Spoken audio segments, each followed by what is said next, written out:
Hello and welcome to Game 2 between DkH.Rain spawning as the Blue Undead in the top versus RVS spawning as the Dark Green Undead in the bottom.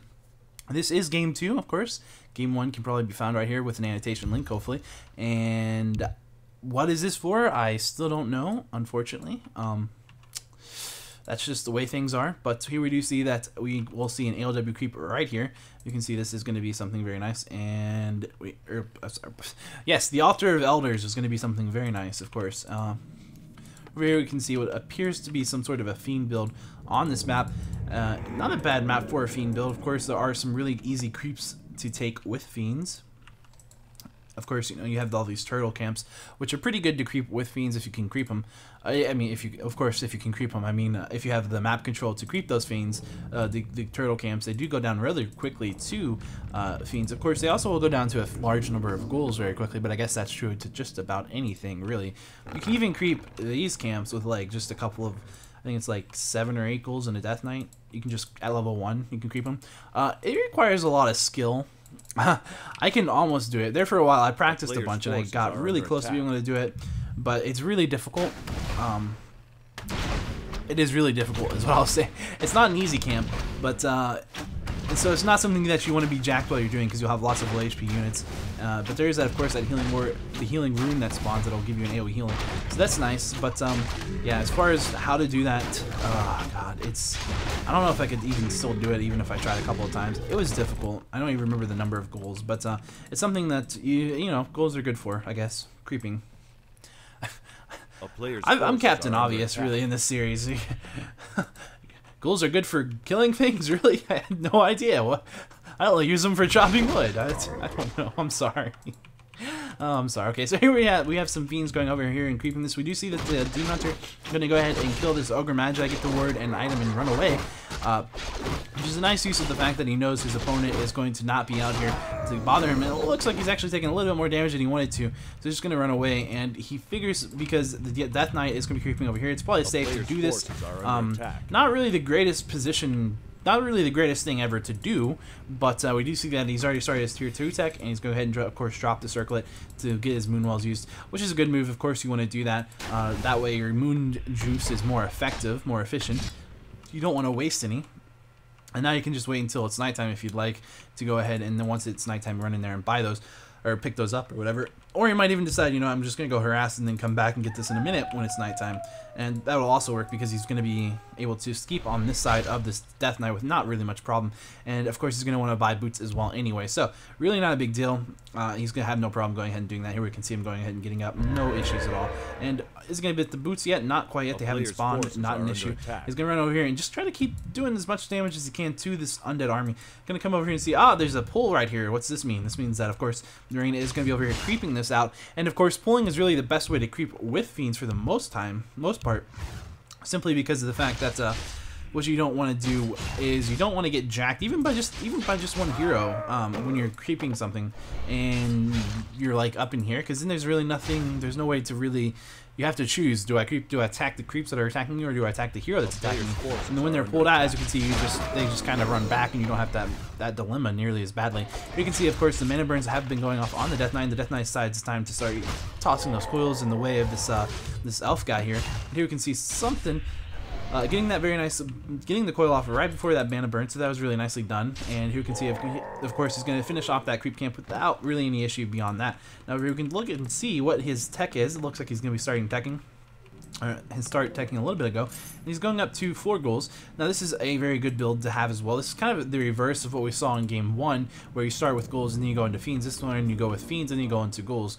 Of course, when I say go into ghouls, it's not really necessarily the same, but as you can see, just doing what he needs to bring in some ghouls and actually use these guys effectively, because you don't need as much wood as he has really too badly, unless you're really just trying to do a straight tech to tier 3 while getting your statue up and your ledge out, in which case you kind of do. But if you go with 4 ghouls, then you can generally recoup that. Not really too much of an issue, as long as you don't lose your ghouls while you're fighting with them. If you're just creeping, it's usually not so bad, and it really will be helpful to deal with these archers. And actually, we'll see almost a surround on this Demon Hunter, but not going to get surrounded on it.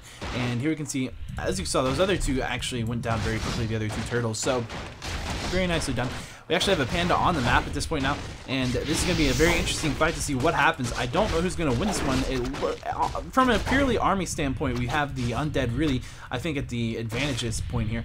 But with that panda, really, and just using those ghouls, taking a lot of damage as well from the creeps right here. This big creep guy does 39 to 46 chaos damage, which is 100% damage. So it goes through pretty much all armor types. So it is, of course, reduced by armor, but it goes through armor types, so there's like no reduction for it. Here you can see it looks like no matter what happens here, the Demon Hunter is going to go ahead, and he didn't get the experience, but it looks like he actually didn't get the items either. Very nicely done.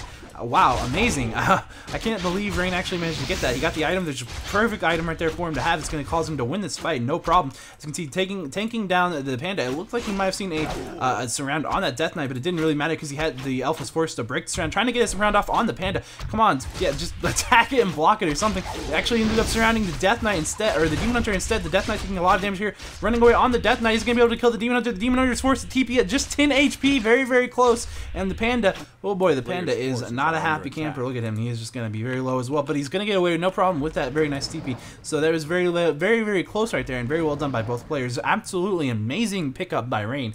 Couldn't believe he got that item.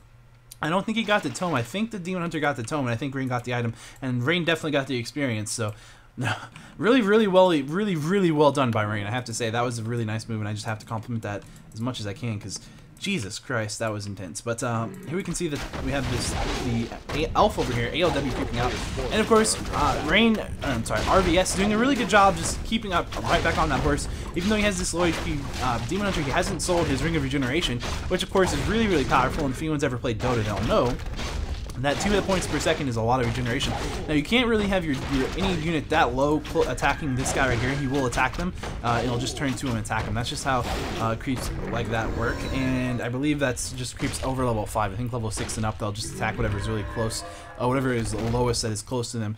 And I think that's only like below a certain HP. I think it's like 200 life or something. I don't quite remember the exact number. It's been a little while since I looked into it. But I know that's the rough idea at any rate. Now over here we can see that there's going to be a slaughterhouse going up, and I love the build base, the way he's built his base out here. Something that I personally like to do as well on certain maps, and where you just have a really open base and you have your really forward Nubian tower right there, and it really helps if someone comes in and attacks your base. Of course you have your helpful advantage right here, but it also gives you a nice advantage. It essentially turns all of your base into the undead base that we're all afraid of, because otherwise if you just had buildings out here and you didn't have a Nubian slow, then even though you have the blight, it's not nearly as powerful. But with the buildings to block and give you great positioning, as well as the Nubian tower, as well as your main coming in to attack anything, really anything it's here, or here is all going to be slowed, and just it's a mess. You don't want to go into a base like that. There are downsides to it, of course, especially against someone like Orc, but whatever. Here we can see this is Rain's army, very low at this point, very tattered. You can see the elf running in here, and he's going to be able to get it. I think he didn't actually manage to steal that, but he did do something, get a mana burn off at 32 mana, so I'm not sure. We can see, of course, the portal. Here we can see a very nice healing scroll being used, while we see a very nice buff and haze fire going off as well. I think it was haze fire. I'm not sure if we saw the haze there or not, actually. My eyes weren't fully open at that point. It just all kind of happened at once. Here we can see this fight going off. Very well, good fight. Here we do see these are adept bears, so they do have rejuvenation. And of course, Rain does not have his destroyers out yet, so he cannot actually dispel that. But do they have enough mana? I don't think they have quite enough mana. I believe it's 125 to get a rejuvenation off. We'll see. Probably with this guy, he's probably going to rejuvenate the Demon Hunter. He might rejuvenate himself. We'll see, he's 127. Yes, indeed, it was 125. He rejuvenates the Demon Hunter and gets staffed out. Really nice play by RBS right there. You can go ahead and see him turning around on this fight, turning onto this Death Knight, or yes, trying to force the Potion of Invulnerability use. That would be really good to do. You don't want him to have that for very long. And here we can see he's going to go ahead and try. Rain is going to go ahead and try to attack his Dryads, because Death Knight very low HP, getting TP at 39 HP, and that'll be nice. We do see the Fiend's actually unburrowing a second early to attack the Dryad, get a volley off, and then teleport out, which actually took the Dryad down, so that's very nice. And here we can see that he is going to go ahead and recuperate by perhaps a TP at this point. How much money does he have? He has enough for a TP. He's about to get a Lich out, so he could maybe save up, get a TP and an Orb. I'm not sure exactly what he'll do. Looks like he's actually getting Necromancer Master training. Yes, he is getting Necromancers. Are we going to... What? Well, we're gonna see Master Necromancers, ladies and gentlemen. That's great. That'll make for a great show. But I have no idea I have no idea what's going through his head right now. Cripple is very effective. He might be doing some kind of cripple thing. He might be doing something with Unholy Frenzy, and he just needs the mana and turning his... Of course, this is definitely nice to have to get Master Training if you're going to make Necromancers. They're not a very strong unit, so Master Training makes them a little bit stronger, but gives them a bit of health. I think a little bit of movement speed, a little bit of damage. I'm pretty sure about that. I think all casters get those stats upgraded a little bit with each level of training they have, which is nice. But yeah, I'm concerned. I am concerned for his well-being at this point. No, but he's handling himself fine. However, this elf is doing pretty well as well in this game so far. We've definitely seen some really nice moves from both players, and of course seeing both of them creeping around right now. And this is a pretty scary army at this point. We do have, of course, the level 3 Panda. That's a big deal, especially with some bears, especially against a Fiend-based army. That's just a lot of damage, and it's going to be really hard. It's going to be spread out damage. It's going to be almost impossible to micro against that. And there's really not enough Fiends here to really deal with it. But who knows? Here we do see there's a Necromancer coming out right now. And he does need to get those made so that they can actually have some mana. And as you can see, they spawn with 150 out of 400. Not really a lot of mana there. It looks like maybe someone dropped items, or didn't pick items up. Maybe there was a crystal ball right there that he didn't get. The elf didn't get. Unfortunate. Here we can see that the elf, the undead has TP'd in. The elf is going to go ahead and kill that Ziggurat right there and TP out immediately. Pretty much what you would expect. That was a very focal point of this base, having that forward Ziggurat right there. It was definitely a target that the elf had to really go for if he wanted to be able to fight in the undead base at all. And then given that the undead really had a perfect positioning there, TPing in, it was perfectly fine. Now it looks like Marina said, okay, well that's served enough. I'm going to put it back here, and that's going to be fine for him as well. Here you can see this. It looks like this Necromancer might actually be used just for skeleton scouts. That would be very intelligent. I think that would be really cool. It's kind of like having this is about as cheap as buying, what's it called, a Rod of Necromancy, but of course it's just going to last forever and allow you to keep spawning skeletons and scout with them. If that's what he's doing it for, then I have to say that's a really smart move. Frankly, that's genius if he came up with that. That is actually really nice. I do like that. Now, down here we can see that we do have, of course, him coming down here and creeping this and trying to get level 5 on his Death Knight. That'll be really nice to have, especially level 3. If he gets 5 through 3, he'll be in a really strong position against this army, which is only 3/3. But it is, of course, bears, and we actually see a fairy dragon coming out. Now, I think the reason we have that fairy dragon out is maybe because he scouted the Temple of the Damned, and he's like, okay, well, here's what I want to see happen. Whatever. I don't know what I was just thinking. But anyway, we do see a second Necromancy, so he may very well not be doing just a scout. He may very well think, it would be nice to have cripple. Although I guess going Master is kind of excessive for just using a Necromancer to scout, plus you're costing 2 food. Is it worth it? Who knows? And then maybe it's probably a lot better just to get a Shade. Okay, it's obviously a lot better to just get a Shade. But it is very nice. I do like the fact that he has the Necromancers. I'm trying to justify it. Leave me alone. I love Necromancers, and we just don't see them. We never see them. Here we see some Fairy Dragons. Is there web? I don't think there's web. So maybe they're just running around scouting right now. So it looks like, here we do see, of course, level 5 on the Death Knight, getting a very nice Helmet of the Valor. They kind of look similar. Helmet of the Valor, and a very nice item to have. Here we do see web indeed is going off on these fairy dragons, and here we do see these statues. Oh, right, of course, statues are going to be hurt by fairy dragons. However, they do position themselves slightly farther away. We can see a lot of damage going off. All of these units for the undead really very low. Does he have any healing scrolls? He does not have a healing scroll. Getting kind of raped by these bears. This Death Knight is indeed, that is some great grammar, kind of like Yoda. But anyway, we see a bear getting staffed out, and here is the Nagasi, which actually taking a lot of damage right there. We see a really nice dispel, getting a lot of the haze that was on those units right off and being very effective. Destroyers with magic, very good against bears. It might have been Roar that they dispelled, but anyway, we do see the Demon Hunter, actually the Death Knight the Demon Hunter does indeed go down. Very nice to kill the Demon Hunter as well as Rain's Naga. So I couldn't tell you who won that fight. That was really close. That was a lot of action, and that was a lot of action. But we do have the elf with an expansion, and that's going to put him in a really strong position, especially if he's trading blows like that. That's well worth it when you have an expansion and your opponent does not. Especially if they have higher level heroes than you do, and you just gotta get that hero experience on your heroes. It's like, okay, I'll trade some blows to get experience myself. Not a bad idea, especially if you can afford it. Unfortunately, he did have an Evolve Potion, and he didn't actually use it to keep his Demon Hunter alive. Slightly unfortunate. Now, I am still confused about these Necromancers, I'm not gonna lie. I don't feel like he's using them just to scout. I don't think that's what he's doing.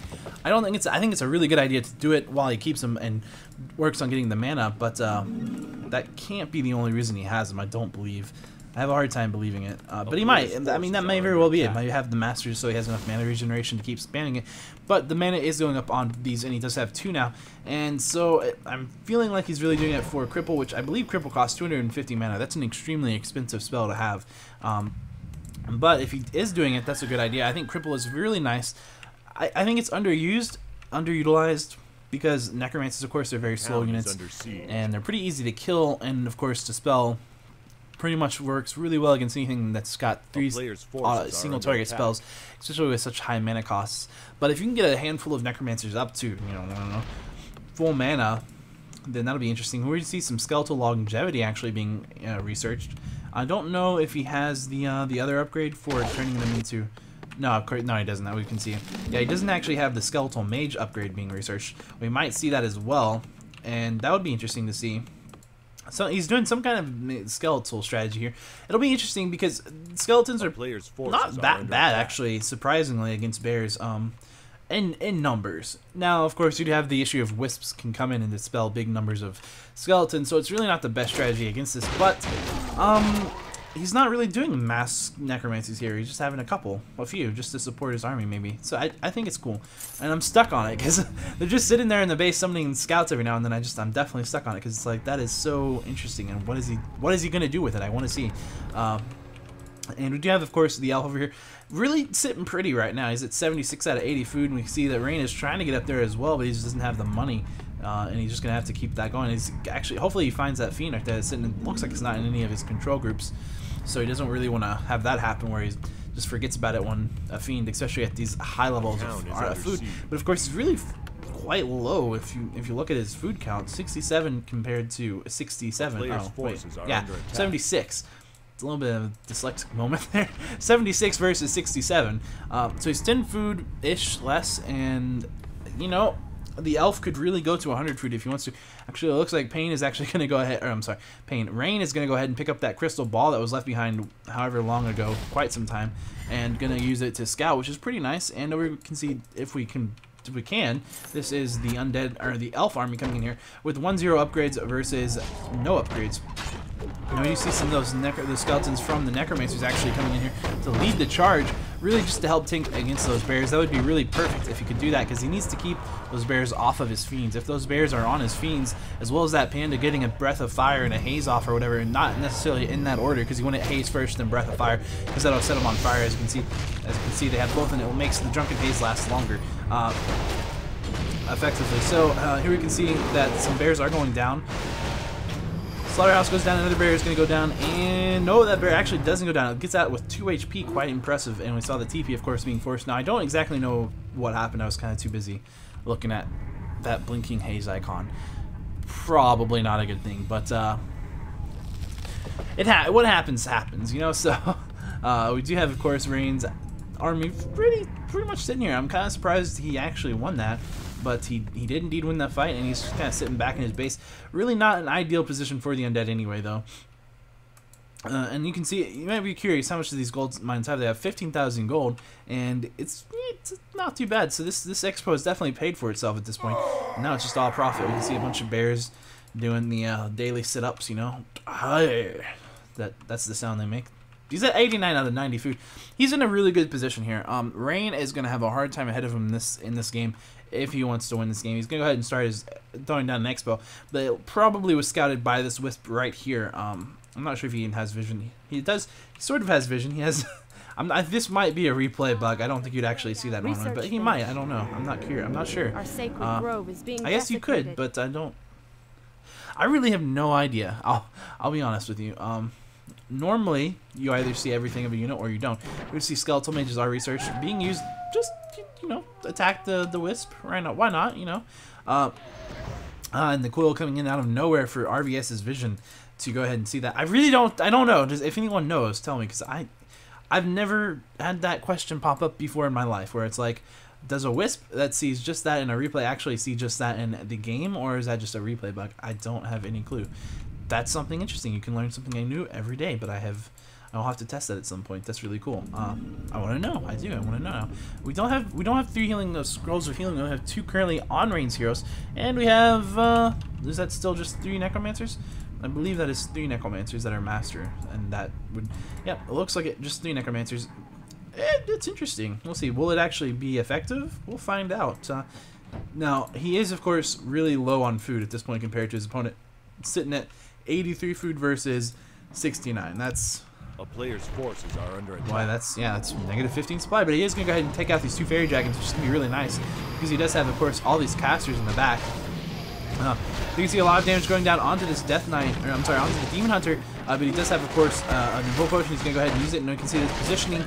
The positioning, really trying to vie for positioning here, trying to get those bears into the position. Attacking one of these necromancers isn't going to go down. He can just stick a bear onto it. It looks like they were not actually right-clicked on him, so he's not really doing too much there. We can see these necromancers not doing too much either, really. Looks like they're really just out of mana, getting all of their skeletons dispelled by Abolish, really. And here we do have the Abomination down here fighting the Demon Hunter, 2 bears, and the Panda, so not really a best winning bet for that Abomination. Here we can see that this is a fight that's clearly going towards the favor of RBS at this point. However, you can see a Panda, Michael down right here. No, it's going to get staffed out. And these bears are just overwhelming Rain right now. He just doesn't have enough mana to really deal with all of this. Or I guess he does have enough mana, but he doesn't have enough time to use the mana, is the wording I was trying to look for there, where they're spreading the damage out so much. And here you can see a couple bears going down. Not bad by Rain to go ahead and kill his bears. He's still in the running, but especially now that his expansion has finished, and Wisp will definitely see all that blight, so he did have to take that fight, knowing that it was very likely that that expansion would get scouted very soon. And now that it's up, though, really just need to do something. But there are still, is that six bears are still on the map. And here we can see these dryads really shutting down those necromancers. Now it's good that they are spending time abolishing rather than that Demon Hunter actually taking a ton of damage. It's going to get us the rejuvenation, actually gets eaten right off of it. Another one is going to go down onto it. Now there are 2 destroyers. Will one of them actually get the second one? No, it won't, because it's over here behind all these armies. Now he is feeding a good amount of experience over here to these heroes using those skeletons, but from the necromancers, we actually see that the necromancers are doing pretty well as far as summoning. I mean, their mana is not all that bad. It's about out. They probably have 1 more round of summoning. 1 more round. That's because it's 75 mana to summon skeletons and stuff on your necromancer. But it's interesting. It's interesting because with all these dryads, we can see that they're just wasting their time. They're not attacking. They're dispelling. It's arguable as to whether it's worth it or not to have the necromancers for that, but it's definitely worked out fairly well, given that he was at such a big dance advantage. That Demon Hunter taking a ton of damage using an Invoke Potion, however, and the Naga taking a ton of damage. The Naga has no way to get out of this. Is he gonna actually he's gonna have to walk away, and it looks like he's actually gonna manage it. Quite not what I was not expecting him to manage that, but he did indeed. You can see that there are going to be some fiends taking a couple of hits from the Breath of Fire right there. It's a lot of damage. And here you can see this is a statue that looks like it's about to go down. He's going to be able to micro it behind his army. No, it looks like it's going to get blocked, or maybe it will. Indeed, yes, it will, because it stopped being attacked. Here you can see a very nice lightning fork going off. However, a fiend has gone down, and at this point it's not looking too great. He needs to kill these bears. These bears are really a pain, and we see a Breath of Fire actually taking the Naga down, unfortunately for the Rain right here. And you can see his Death Knight taking a ton of damage. Is going to TP out. TP's out at 41 HP. Over here we can see the 2 fiends are going to go down indeed, and will that Lich die? No, the Lich gets TP out at 157 life. The rest of his army coming back here, running around, being very ragtag, but he does have 5 acolytes on this gold mine at this point. However, we do see another gold mine for the elf, as well as another gold mine for the elf. This one's not currently being mined from.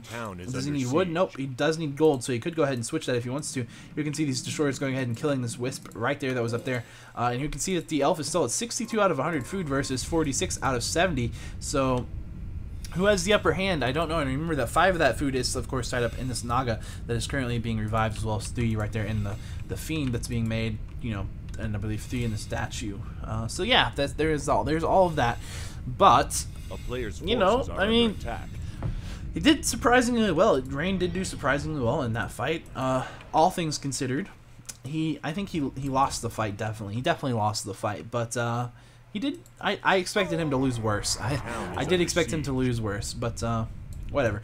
Over here we can see some dryads coming over here to stomp out this expansion like they squash bugs with their feet. They're just like You know, that's a stomping, squishing sound. That's not at all. No, I know. But here we see a bear very low HP getting staffed out at let's see. Oh, another bear getting Nova and going down. That one is, in fact, we only have one staff. I'm not sure why the elf doesn't have two staffs. I don't know why you would only get one if you can have two, and you could indeed have two.